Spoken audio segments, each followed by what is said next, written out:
Good afternoon everyone. My name is Erwell Josh P. Season and I am the reporter number 1.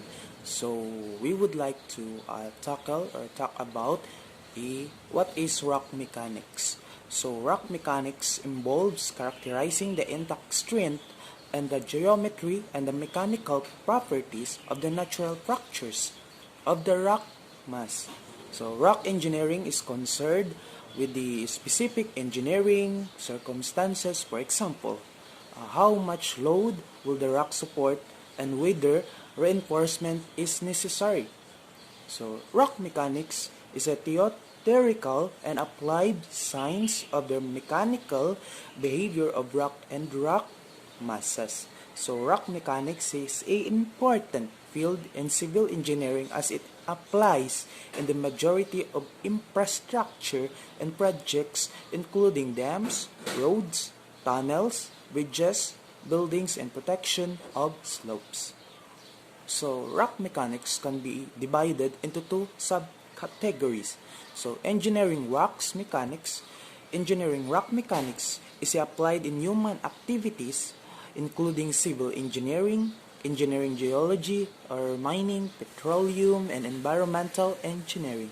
The other one is the geological rock mechanics. Geological rock mechanics deals with the rock's response caused by natural geological processes such as faults, folds, or fractures. Let's proceed.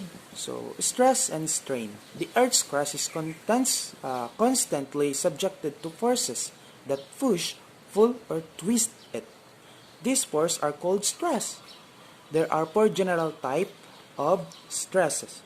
One type of stress is uniform, which means the force applies equally on all sides of a body of rock. The other three types of stress are tension, compression, and shear. They are non-uniform or directed stresses. In response to stress, rock may undergo strain.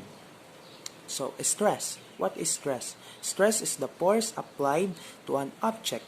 In geology, stress is the force per unit area that is placed on a rock. Rocks are also subjective to the three types of directed non-uniform stress. The number one is the compression, the other one is the tension, and lastly is the shear. What is compression?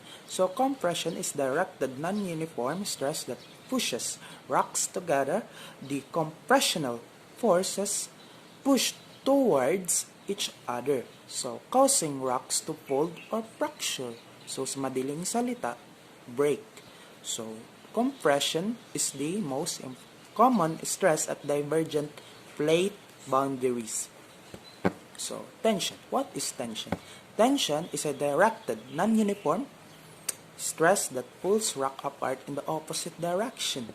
The tensional, also called extensional. Forces pull away from each other. Rocks under tension lengthen or break apart. Tension is the major type of stress at divergent plate boundaries. Shear. What is shear? Shear stress is a directed, non-uniform stress that pushes one side of the body of rock in one direction and the opposite side of the body of rock in the opposite direction. The shear forces are pushing in opposite ways. Shear stress is the most common stress at transform plate boundaries. Strain. Strain is the deformation of a material from stress. It is any change in volume or shape. Strain is also called deformation. In response to stress, rock may undergo three different types of strain. The one is the elastic strain, the other one is the ductile strain, and last is fracture. Elastic strain is reversible. Rock that has undergone only elastic strain will go back to its original shape if the stress is released. So the ductile strain is irreversible. So a rock that has undergone a ductile strain will remain deformed even if the stress stops. So another term for ductile strain is plastic deformation. So fracture. Fracture is called rupture. So a rock that has ruptured has abruptly broken into distinct pieces. If the pieces are opposite, shifted in opposite direction from each other, the fracture is a fault. So, stress and strain.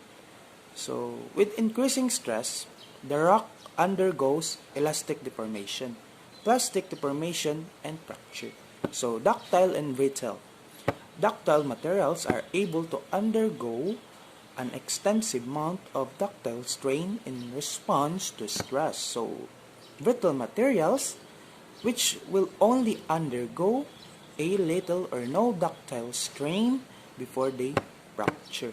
So, the factors that determine whether a rock is ductile or a brittle includes, number one, composition.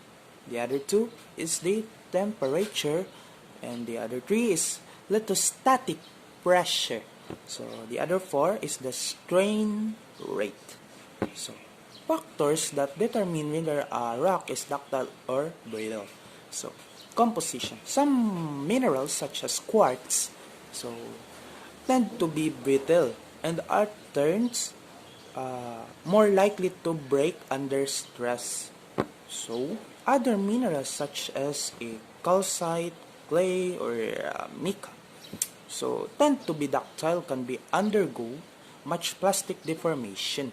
So in addition, the presence of water and rock tends to make it more ductile and less brittle. So temperature. So rocks become softer, more ductile at higher temperature. So rocks at mantle and core temperatures are ductile and will not fracture under the stresses that occur deep within the earth. So the crust and to some extent the lithosphere are cold enough to fracture if the stress is high enough. So factors that determine whether a rock is ductile or brittle. So let's continue with this topic. So lithostatic pressure. The deeper in the earth a rock is, the higher the lithostatic pressure. So it is subjected to high lithostatic pressure reduces the possibility of fracture because the high pressure closes fracture before they can form or spread. So the high lithostatic pressures of the Earth's sublithospheric mantle are solid inner core, along with a high temperature, are why there are no earthquakes deep in the earth. So strain rate.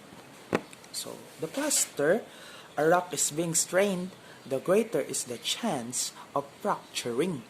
So even brittle rocks and minerals such as a quartz or a layer of a cold basalt at the earth's surface can undergo ductile deformation if the strain rate is low enough. So sa madaling salita, yung rock mechanics is concerns with the study of response of rock to an applied disturbance caused by natural or engineering processes. So let's proceed to another topic, which are the rock physical properties. Include density, porosity, and permeability, etc. Rock mechanical properties mainly include elastic modulus, Poisson's ratio, and rock strength. These parameters can be obtained by lab experiments or core samples or by in situ test. So porosity, it is the percentage of void space in a rock. It is defined as the ratio of the volume of the voids or pore space divided by the total volume. It is written as either a decimal fraction between 0 and 1 or as a percentage. For the most rocks, porosity varies from the less than 1% to 40%. So, I will give to the floor to our reporter number 2. Okay, hello everyone. So my name is Shanley Espanola. I am the reporter number 2. So let's proceed to permeability. So permeability is a measure of ease of flow of a fluid through a porous solid. A rock may be extremely porous, but if the pores are not connected, it will no permeability. So let's proceed to density. So density is defined as the mass per volume. In rocks, it is a function of the densities of the individual grains, the porosity, and the fluid filling the pores. So there are 3 types of density in rocks. So dry density, wet density, and grain density. So the table, data table lists the dry, wet, and grain densities of the sample. So rock strength is specified in terms of tensile strength, compressive strength, shear strength, and impact strength. In the context of fracture gradients, only the tensile strength of rock is important. So, elasticity is the ability of a deformable body. The theory of elasticity is used widely in rock mechanics to predict how rock masses responds to load in excavation or surface and underground. So, plasticity. Plasticity is the property of solid material that does not gain its original shape and size after the removal of applied force. So, plasticity theory for rocks is concerned with the response of rocks to loads beyond the elastic limit.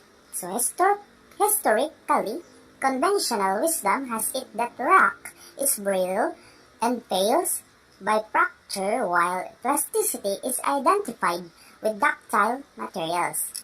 So, dynamic properties of rocks such as modulus, damping, and wave velocity are important for geotechnical engineering applications such as seismic design, foundation analysis, and slope stability. So thank you, reporter number 2, for report this part of our topic for today. So let's proceed to the dynamic properties of rocks. So modulus. Modulus of a deformation or modulus of elasticity is a measure of resistance of a solid to transmit load. This modulus value is a very important regarding the transmission of stress via stress waves resulting from a shock wave impact. So damping. So damping is the method of removing energy in order to control vibratory motion like noise, mechanical oscillation, and alternating electric current. In physics, damping is the process of dissipating energy to prevent vibratory motion such as a mechanical oscillation, noise, and the same alternating electric currents. So the same lang sila kanina. So wave velocity. So this is the last one. So wave velocity is the common usage refers to speed, and although properly velocity implies both speed and direction. So the velocity of a wave is equal to the product of its wavelength and frequency, number of vibrations per second, and it is independent of its intensity. So thanks for for pakikinig to us, and I hope that this report has a lesson to you, especially to my fellow classmates, and I hope that our beautiful instructor, Ma'am Shane, will give us consideration for the late na namo na pasa. So, I hope ma'am na imuning dawaton. So, mo lang to ma'am. So, salamat kaayo sa dakong pribileyo na kami maka-report. So, mo lang to. Thank you.